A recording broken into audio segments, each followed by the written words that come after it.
Good morning, welcome back to my channel it's blog with Anki. তোমাদের প্রত্যেককে আরও একটি নতুন ব্লগে সুস্বাগতম। তো সকাল সকাল বেরিয়ে পড়েছি হাঁটতে, আর হাঁটতে এসে এই কাকিমাদের জমির থেকে একদম টাটকা শাক সবজি নেওয়া আমাদের মাঝে মাঝেই চলে, সেটা আজকেও চলছে।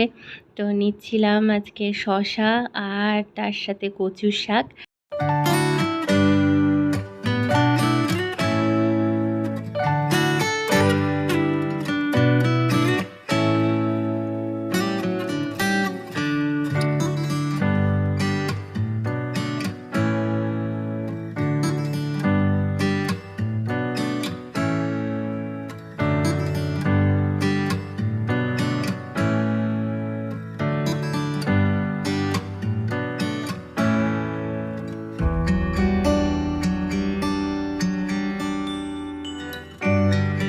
জমি থেকে যাচ্ছিলাম ওই কাকিমাদের বাড়িতে, কারণ শশাগুলো বাড়িতে নিয়ে গেছে। আর চলো আজকে দেখাই শশাগুলো বাজারে নিয়ে আসার আগে কি করে।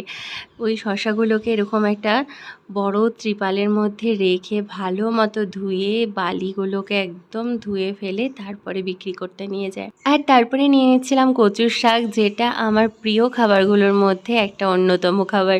এই যে কচুর শাক দেখলে জমি থেকে তুলতে, সেই কচুর শাক এখন কড়াইতে। তো চলে এসেছি বাড়িতে, আর বাড়ি এসে রান্নাও বসে গেছে। এদিকে হচ্ছে কচুর শাক আর এদিকে চলছে মাছের ঝোল। তো বাইরে ওয়েদারটাও কিন্তু এখনও বেশ ভালোই আছে। তো স্নান হয়ে গেছে কমপ্লিট, আর এখন ঝটাঝট রেডি হব, কারণ এক জায়গায় বেরোবো। তো মা আর আমি যাব। তো যেমনটা বললাম তোমাদের, বেরোবো বললাম, তো এখন রেডি সেডি হয়ে বেরোচ্ছি মা আর আমি। যাচ্ছি কোথায় আস্তে আস্তে শেয়ার করছি। চলো চলো যাওয়া যাক।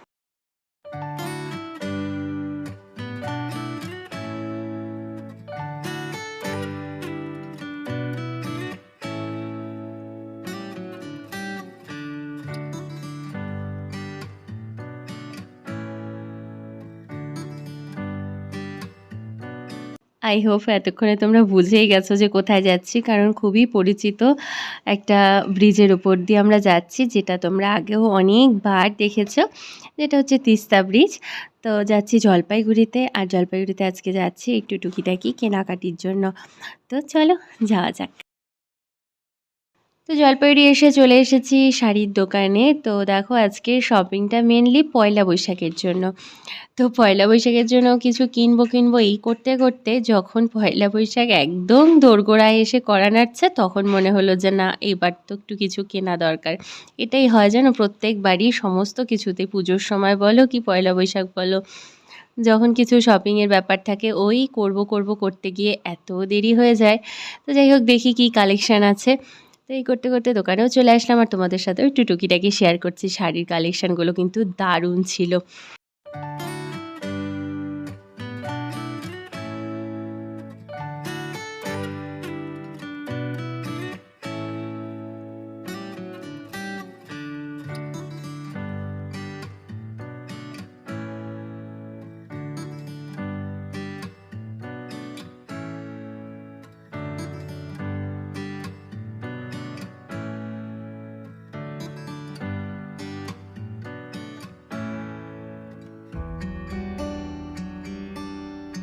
তো ওখান থেকে চলে এসেছিলাম একটু ব্যাগের দোকানে, আর এখান থেকে আবার চলে গেছি আরেকটা দোকানে, আর এখানে বসে বসে আমার একটু ড্রেস দেখছিলাম।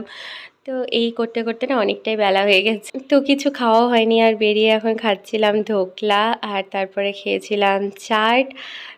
তো এগুলো খাওয়া দাওয়ার পরে সোজা উঠে গেছি বাসে, আর বাসে উঠে এই যে ভিড়ের মধ্যে বসে আছি। আর এই যে বাসে উঠে এই মিষ্টি মেয়েটাকে দেখো একটু পরপর দেখছিল আর হাসছিল, কিন্তু যখনই ফোনের ক্যামেরাটা অন করেছি তখনই ওর অন্যদিকে তাকানো শুরু হয়েছে। তো যাই হোক, চলো এখন বাড়ি যাওয়া যাক। তো বাড়ি এসে চলে এসেছিলাম আবার কীর্তনে, কালীবাড়িতে কীর্তন হচ্ছে সেখানে, আর নিয়ে নিলাম এখান থেকে বাতাসা। তো এবার বাতাসা নিয়ে যাচ্ছি ভেতরে, আর কীর্তনে এত ভিড় ছিল।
কত বড় লোকের বাড়িতে গেলাম, কেউ সেবা দিল না।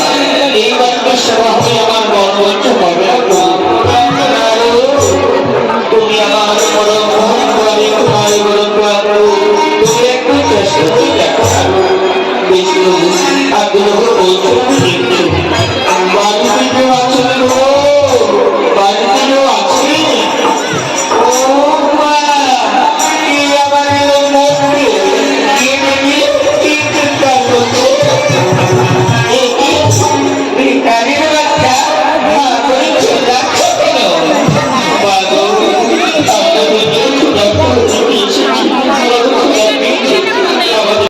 তো এবার কিন্তু এই কালীবাড়ির কীর্তনটা হচ্ছিল একদম অন্যভাবে, মানে শুধু কীর্তন যে করে সেরকম না, সব সেজে গুজে একদম অভিনয় করে বিভিন্ন ঘটনাগুলো দেখাচ্ছিল আর তার সাথে কীর্তন হচ্ছিল। তো আজকে সারা দিনটা আমাদের বেরুতেই কেটে গেল, তারপরে কীর্তন শুনে এখন আজকের ব্লগটা এখানেই এন্ড করছি। দেখা হচ্ছে আরেকটি নতুন ব্লগে কালকে। তো ততক্ষণ সবাই সুস্থ থেকো, ভালো থেকো আর অবশ্যই হ্যাপি থেকো। তো চলো টাটা।